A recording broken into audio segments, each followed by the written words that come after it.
Of course, the world has transformed completely since 1971. But the original idea of Davos has remained, as we just have heard in the speeches. So I was delighted that you have gone back to your roots with this year's theme, a spirit of dialogue. The European Union is entering one of the most politically complex moments in its modern history. Across the continent, leaders are dealing with a mixture of war, economic pressure, migration debates, and internal political divisions.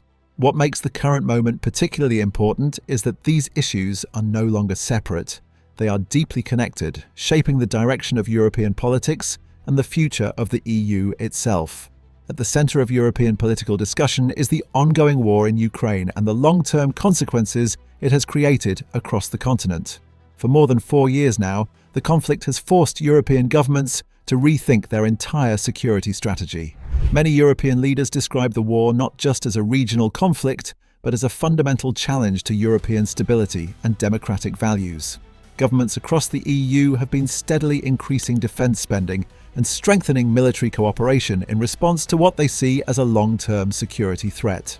One of the most significant decisions made recently by European leaders was the agreement to provide massive financial assistance to Ukraine.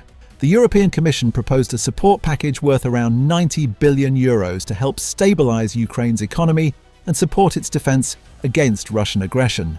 This funding is intended to cover budget needs and military assistance over the next 2 years, signaling that Europe expects the conflict to remain a major geopolitical issue for the foreseeable future. However, even within Europe, there is no complete agreement on how far support for Ukraine should go. Some governments strongly support deeper military and financial commitments, arguing that defending Ukraine also means defending Europe's own security. Others remain cautious, concerned about economic costs and political backlash at home. This division has become one of the defining political tensions inside the European Union today. At the same time, Ukraine's ambition to join the European Union has created another layer of political debate. While many European leaders publicly support Ukraine's eventual membership, the process of joining the EU is slow and requires deep political and economic reforms. European officials have made it clear that Ukraine will not be able to join the Union as early as 2027 under the current process.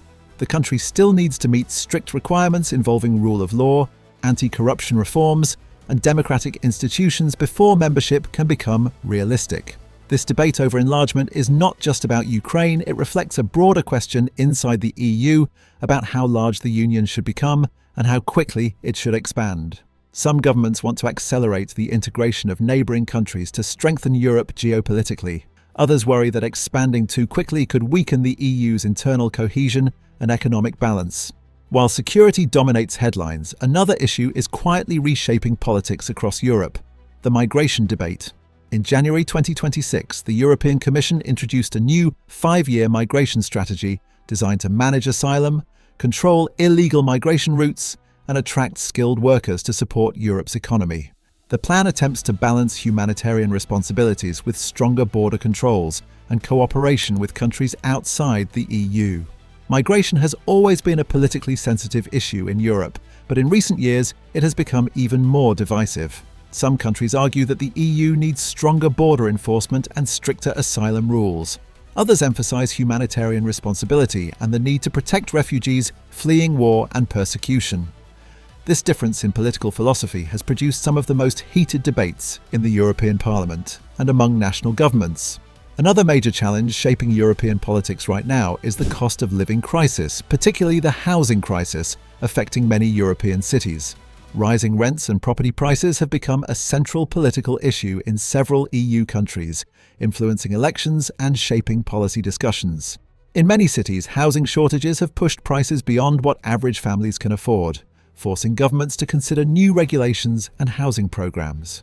This economic pressure has had a powerful political effect. Across Europe, voters increasingly support parties that promise stronger government intervention in housing markets, energy costs, and wages. As a result, political competition between traditional parties and newer populist or reform movements has intensified in several countries. Climate policy is another area where European politics is undergoing rapid change. Europe continues to position itself as a global leader in climate action. with ambitious targets to reduce greenhouse gas emissions and transition toward renewable energy. However, the transition is not simple. Energy prices, industrial competitiveness, and rural economic concerns have created political resistance in some parts of Europe. Political parties across the continent are now debating how to balance climate goals with economic stability. Some argue that rapid climate action is essential to prevent environmental disaster and reduce dependence on imported fossil fuels. Others warn that overly aggressive policies could damage industries, raise energy prices, and weaken Europe's global competitiveness. These debates are shaping elections and policy decisions throughout the EU.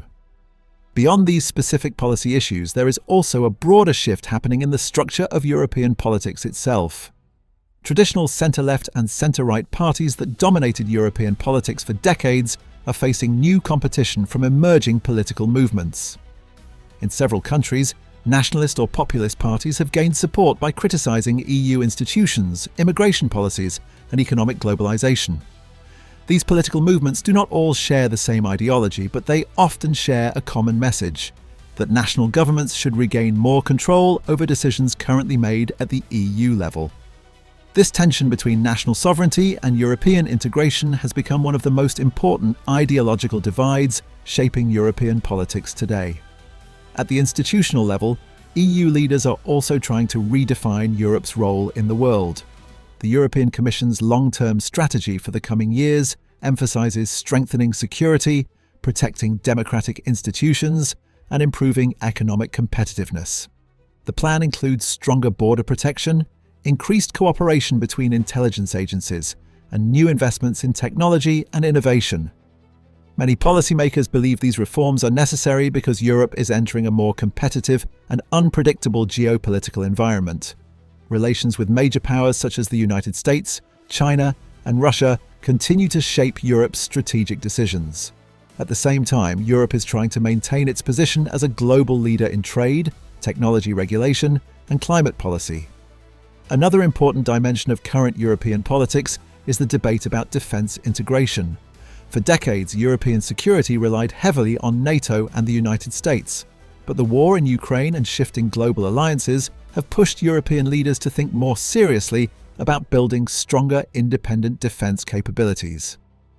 This discussion includes proposals for joint military procurement, shared defence funding, and deeper coordination between European armed forces. Some leaders have even suggested expanding Europe's nuclear deterrence umbrella through cooperation among European powers. Although these ideas remain controversial, they reflect a growing sense that Europe must take greater responsibility for its own security.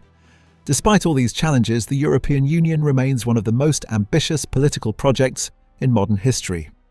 27 countries with different cultures, languages, and political systems continue to cooperate through shared institutions and laws. The EU manages one of the world's largest single markets and influences global standards in technology, trade, and environmental policy. Yet the coming decade will likely determine how strong that cooperation remains. Political divisions, economic pressures, and geopolitical tensions are testing the EU's ability to act collectively. Whether the Union emerges stronger or more fragmented will depend largely on how leaders navigate the crises unfolding today. Before we go deeper into how these developments might shape the future of Europe, take a moment to subscribe to the channel if you enjoy long-form geopolitical analysis like this. It helps the channel grow and ensures more in-depth content about global politics. Looking ahead, one of the most important questions facing Europe is whether integration will deepen or slow down.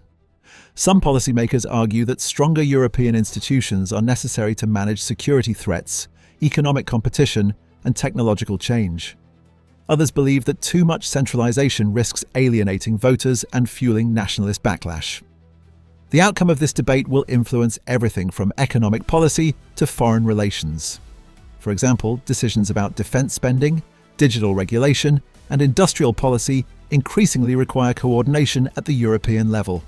Yet political legitimacy still depends largely on national elections and domestic politics. Another factor shaping Europe's future is demographic change. Many European countries are facing aging populations and declining birth rates. This demographic shift places pressure on labour markets, pension systems, and economic growth.